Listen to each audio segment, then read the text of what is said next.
ሙሉ ስሙ ካርሎስ ሄንሪኬ ካስሜሮ ይባላል። በብራዚል ሳኦ ጆሴ ዶስ ካምፖስ በ1992 የተወለደው ካስሜሮም በአሁኑ ሰዓት ላይ 33 ዓመቱ ላይ ቢገኝም የእግር ኳስ ሕይወቱን በሳኦ ፖሎ ጀመረ። ካርሎስ ካስሜሮ የእግር ኳስ ሕይወቱ የገነነበትና ደማቅ ታሪክ የጻፈበት ሪያል ማድሪድ ለቆ በ2022 ማንቸስተር ዩናይትድን ተቀላቀለ። ማንቸስተር ዩናይትድ ቤት 2 ዋንጫዎችን ያገኘው ካርሎስ ካስሜሮ በዚህ ዓመት መጨረሻ ላይ ከማንቸስተር ዩናይትድ እንደሚለቅ በይፋ አሳወቀ። ምንም እንኳን ማንቸስተር ዩናይትድ ካርሎስ ካስሜሮን ለ1 ዓመት ውል የማራዘም ድል ቢኖረውም ውሉን ለማራዘም ፍላጎት እንደሌለው አሳወቀ። ካርሎስ ካስሜሮም በዚህ ዓመት እህል ውሃው ከማንቸስተር ዩናይትድ እንደሚጠናቀቅ እያሳወቀ ይገኛል።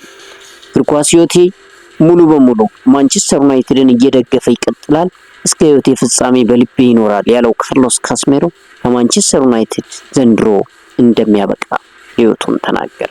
ሰላም የኦሮማን ዩናይትድ ቻናል ተከታታዮች እንደምን አላችሁ? ቻናላችንን ሰብስክራይብ፣ ቪዲዮአችንን ላይክ በማድረግ እንድትጀምሩና እንድታበረታቱን በአክብሮት እንጋብዛለን። ቁመተ መለለው ካርሎስ ካስሜሮ ሜትር ከ85 ይረዝማል።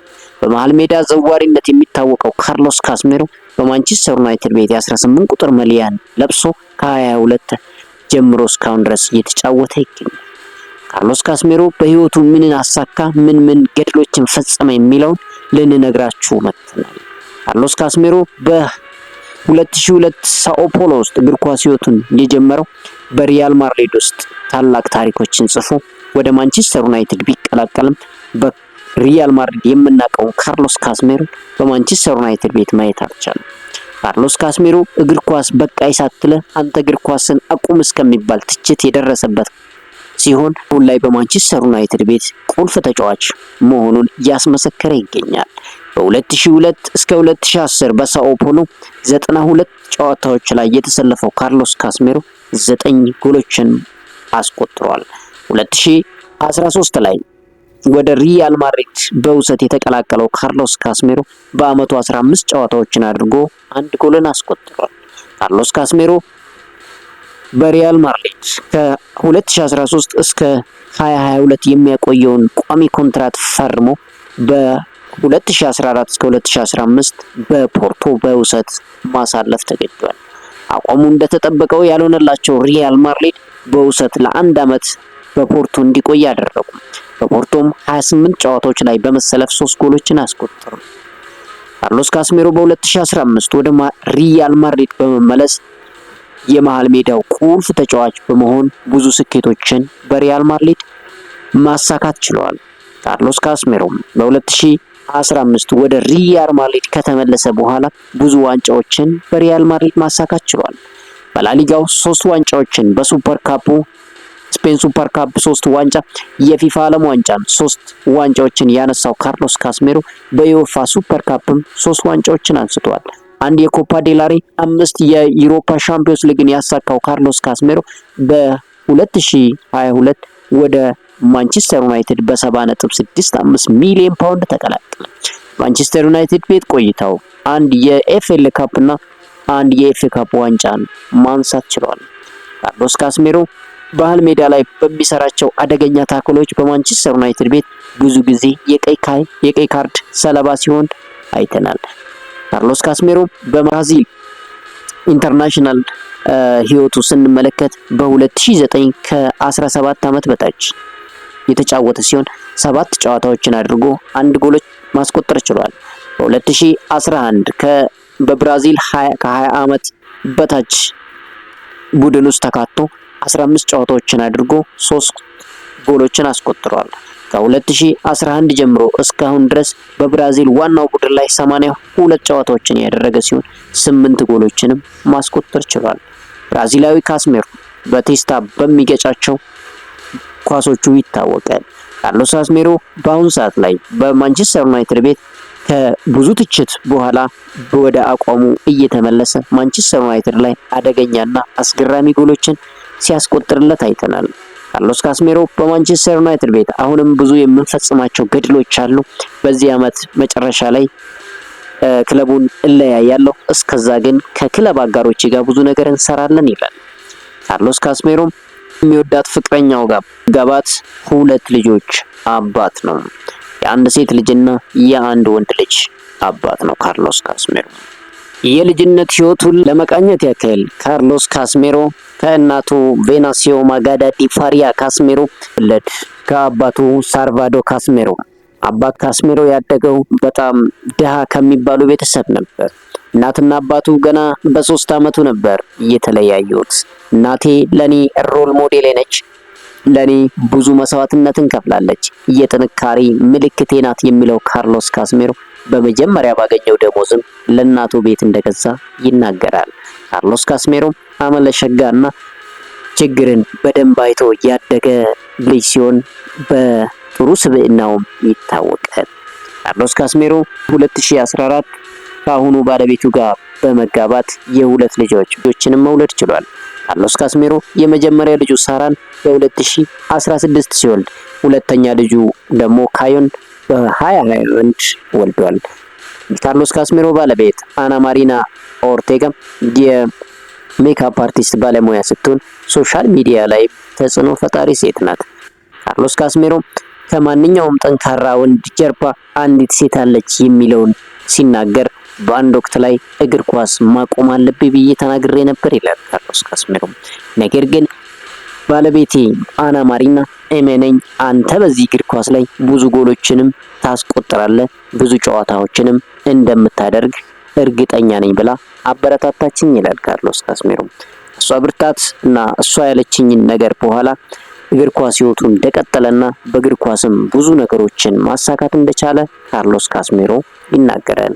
ካርሎስ ካስሜሮ በዚህ ዓመት ላይ የእግር ኳስ ህይወቱ ከማንቸስተር ዩናይትድ ሲጠናቀቅ የቡድን አጋሩ ብሩኖ ፈርናንዴስ ካንተ ጋር መጫወት ምንኛ መታደል ነው ሲል መልካም ምኞቱን ይገልጸዋል።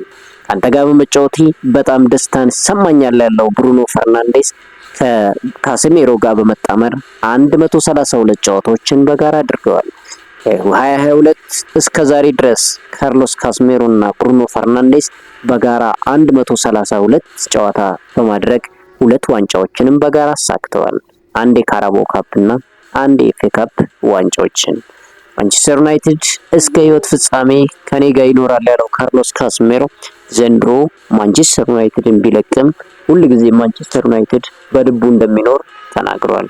ውድ ቻናላችን ተከታታዮች ካርሎስ ካስሜሮም በማንቸስተር ዩናይትድ ቤት ቢቆይ ወይስ ደግሞ ቢለቅ ይሻላል ትላላችሁ?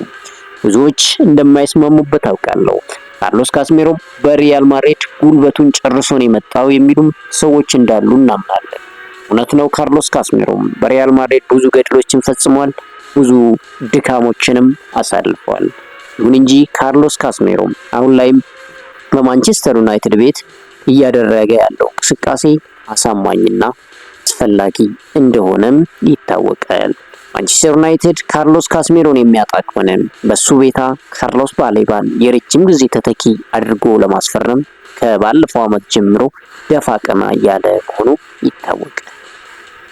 ካርሎስ ካስሜሮም ማንቸስተር ዩናይትድን ከለቀቀ ማረፊያው የት ይሆናል የሚለው እስካሁን አልታወቀም።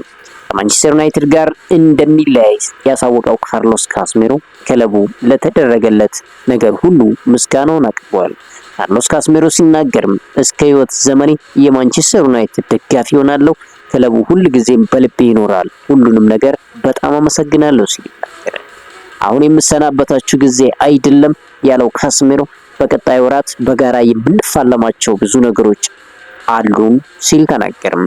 አሁንም ሙሉ ትኩረቴ ክለቡን ስኬታማ ለማድረግ ያለንን ሁሉ መስጠት ላይ ማተኮር ነው ይላል ካርሎስ ካስሜሮ። ብራዚላዊ ተጫዋች ካርሎስ ካስሜሮ በውድድር ዓመቱ መጨረሻ ሙሉ ሲያበቃ ማንቸስተር ዩናይትድን የሚለቅ ታወቀ። ካስሜሮ በሙሉ ውስጥ ለአንድ ተጨማሪ ዓመት የሚያቆይ አማራጭ ቢኖረውም ማንቸስተር ዩናይትድ ለማራዘም ፈቃደኛ አለመሆኑን በይፋ ገልጿል። ካርሎስ ካስሜሮ በእግር ኳስ ሕይወቱ የሚያደንቃቸውን ተጫዋቾች ሲዘረዝር በአጥቂ መስመር ላይ ሊዮኔል ሜሲን፣ ክሪስቲያኖ ሮናልዶ እና ኔይማርን አደንቃለሁ ይላል። ለኔ ሁሉም ሌጀንዶች ናቸው የሚለው ካስሜሮ በተለይ ሊዮኔል ሜሲ የተለየ ተጫዋች መሆኑን አልሸሸገም። ምንም እንኳን ከክሪስቲያኖ ሮናልዶ ጋር ረጅም ጊዜ ቢጫወትም ለሊዮኔል ሜሲ ግን የተለየ ክብርና አድናቆት እንዳለው ካርሎስ ካስሜሮ ተናግሯል። በመሃል ሜዳ ተጣምሮ የተጫወተው ሉካ ሞድሪች እና ቶኒ ክሮስንም የምንጊዜም ምርጡ ጥምረቶች ናቸው ይላል ካርሎስ ካስሜሮ።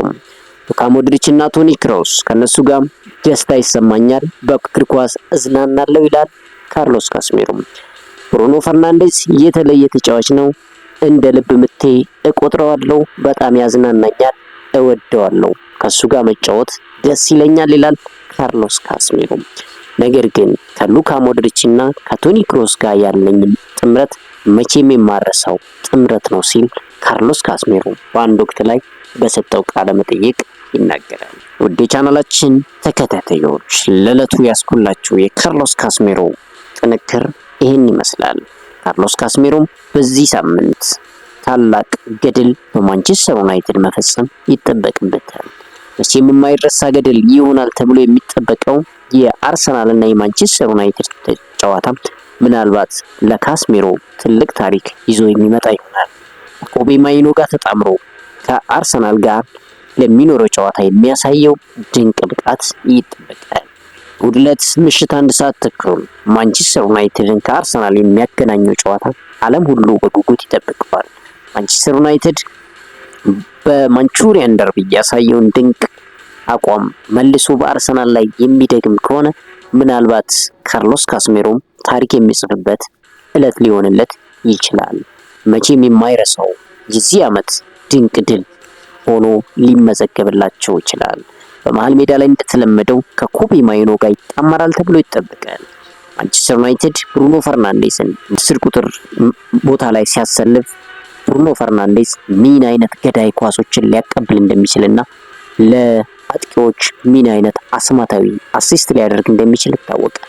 በማንቸስተር ሲቲ ላይ ያሳዩትን የብሩኖ ፈርናንዴስ፣ አማድ ዲያሎ እና ብሪያም ምቤሞ ጥምረት ከኋላ ካርሎስ ካስሜሮ እና ኮቤ ማይኖ ይመሩታል ተብሎ ይጠበቃል። ኮቤ ማይኖ በማንቸስተር ዩናይትድ ቤት በሩበን አሞሪም ዘመን ይለቃል ተብሎ የሚጠበቀው አሁን ላይ ለአዲስ ውል ድርድር ላይ መሆናቸው ካርሎስ ካስሜሮም ከኮቤ ማይኖ ጋር ከዚህ በኋላ በመጣመር ለማንቸስተር ዩናይትድ ቻምፒዮንስ ሊግ ቦታ ላይ ማስገኘት ትልቁ ታሪክ ሊሆንለት ይችላል። ስለዚህ ይህንን ታሪክ ለመፈጸም ማንቸስተር ዩናይትድ ከአርሰናል ጋር እሁድ ዕለት የሚያደርጉት ጨዋታ ምናልባት ትልቅ ገድል የሚፈጽሙበት ጥምረት ሊሆን ይችላል። የቻናላችን ተከታታዮች ይህንን ጨዋታም ከወዲሁ ግምታችሁን በኮመንት ሴክሽን ልታጋሩን ትችላላችሁ። የካርሎስ ካስሜሮ የተለየ የምታውቁትና አዝናኝ ነገር ካለ በኮመንት ሴክሽን ያጋሩን። ለዛሬ ያዝነው የካርሎስ ካስሜሮ ታሪክ ይሄን ይመስላል። በሌላ ቪዲዮ እስከምንገናኝ ሰላም።